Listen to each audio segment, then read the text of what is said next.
이름이야 rồi.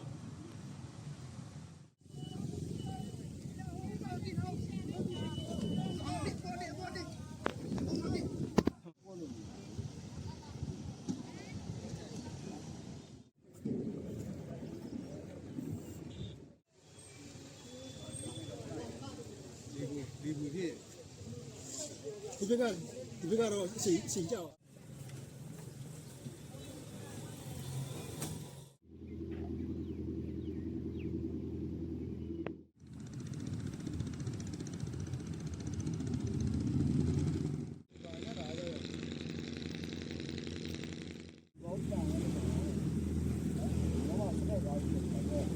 Nasihat pemimpin tertinggi Iran Ali Akbar Velayati di akun pribadi X-nya.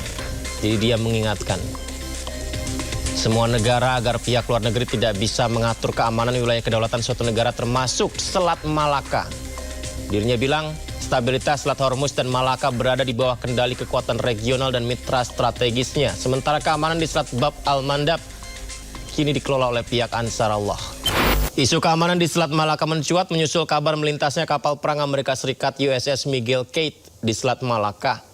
Ditambah lagi pernyataan petinggi pemerintahan Iran yang mengingatkan negara-negara lain termasuk ASEAN agar pihak luar negeri tidak bisa mengatur keamanan wilayah kedaulatan mereka.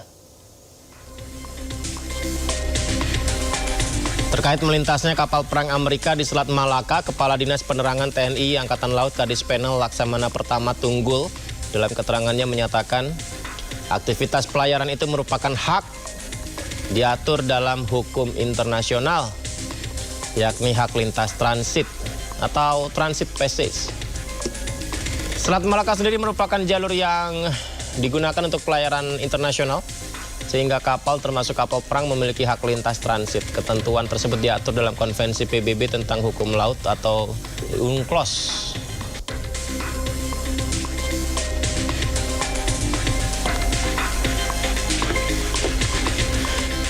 Nah, pemirsa, kita bilang menarik apa informasi yang to the point ya disampaikan penasihat pemimpin tertinggi Iran Ali Akbar Velayati di akun pribadi X-nya. Jadi dia mengingatkan semua negara agar pihak luar negeri tidak bisa mengatur keamanan wilayah kedaulatan suatu negara termasuk Selat Malaka. Dirinya bilang stabilitas Selat Hormuz dan Malaka berada di bawah kendali kekuatan regional dan mitra strategisnya. Sementara keamanan di Selat Bab al-Mandab kini dikelola oleh pihak Ansar Allah. Hal ini seakan memberikan isyarat soal Selat Malaka, pemirsa, yang berpotensi jadi titik konflik baru setelah Hormuz.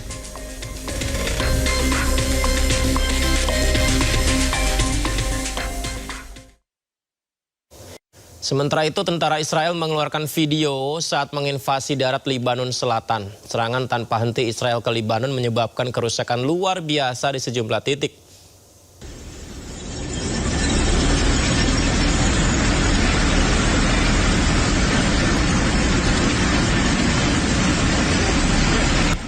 Militer Israel membagikan video saat tank-tank mereka menginvasi darat Lebanon Selatan. Warga di Lebanon Selatan juga diusir dari rumah-rumah mereka yang sebagian besar sudah hancur akibat serangan Israel.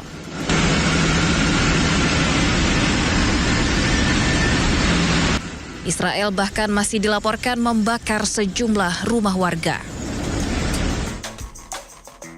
Serangan tanpa henti Israel ke Lebanon menyebabkan kerusakan luar biasa di sejumlah titik. Rumah-rumah warga rata dengan tanah dan lokasi terdampak paling parah berada di kota Taibeh, Nabatiyeh hingga Bin Jebel.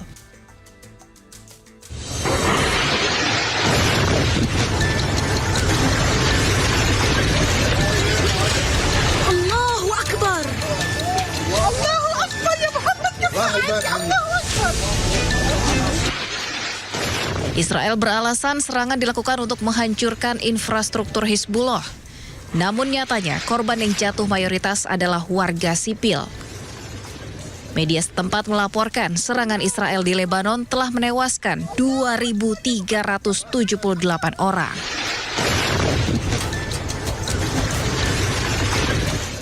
Pemirsa, 3 negara ASEAN, Indonesia, Malaysia, dan Singapura menjamin keamanan lalu lintas maritim di wilayah Selat Malaka. Hal ini menyusul penutupan Selat Hormuz di Timur Tengah, di mana perhatian dunia kini tertuju pada Selat Malaka yang juga menjadi salah satu nadi perdagangan global.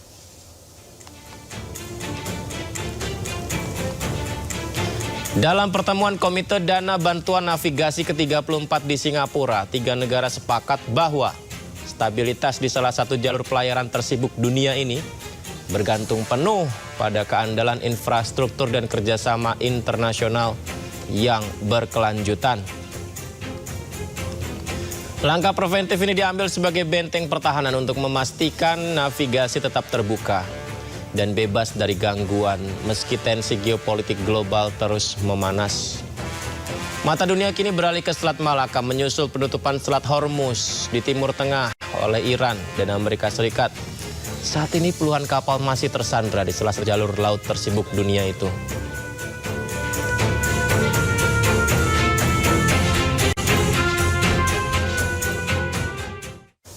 Isu keamanan di Selat Malaka mencuat menyusul kabar melintasnya kapal perang Amerika Serikat USS Miguel Kate di Selat Malaka.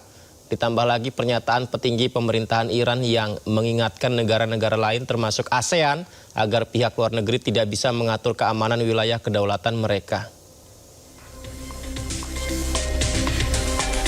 Terkait melintasnya kapal perang Amerika di Selat Malaka, Kepala Dinas Penerangan TNI Angkatan Laut Kadis Penel Laksamana Pertama Tunggul dalam keterangannya menyatakan aktivitas pelayaran itu merupakan hak diatur dalam hukum internasional, yakni hak lintas transit atau transit passage.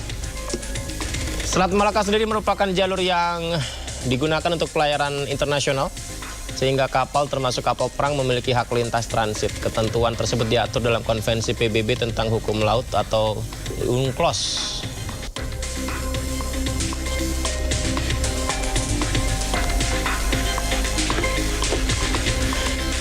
Nah, pemirsa, kita bilang menarik apa informasi yang to the point ya disampaikan penasihat pemimpin tertinggi Iran Ali Akbar Velayati di akun pribadi X-nya.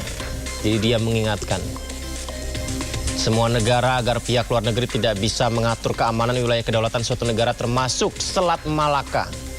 Dirinya bilang stabilitas Selat Hormuz dan Malaka berada di bawah kendali kekuatan regional dan mitra strategisnya. Sementara keamanan di Selat Bab al-Mandab kini dikelola oleh pihak Ansar Allah. Hal ini seakan memberikan isyarat soal Selat Malaka, pemirsa, yang berpotensi jadi titik konflik baru setelah Hormuz.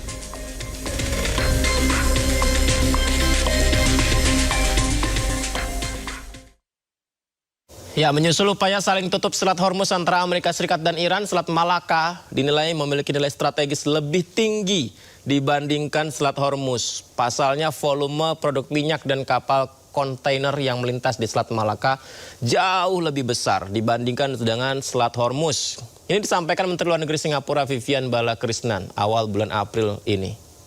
Be aware that in fact if you add up all the maritime oil, crude and refined, you might be surprised that actually more flows through the Straits of Malacca and Singapore than even the Straits of Hormuz. If you think about global trade, container trade, there's far more flowing through this place. And the most important geographical fact, which most people are not aware of, the narrowest point in the Straits of Hormuz is 21 nautical miles. Guess what the narrowest point in the Straits of Singapore is? It's less than 2 nautical miles. So do you understand now why we have to take a categorical position that international law and UNCLOS is the constitution of the oceans, and this is a right. Freedom of navigation as a right and not a privilege for ships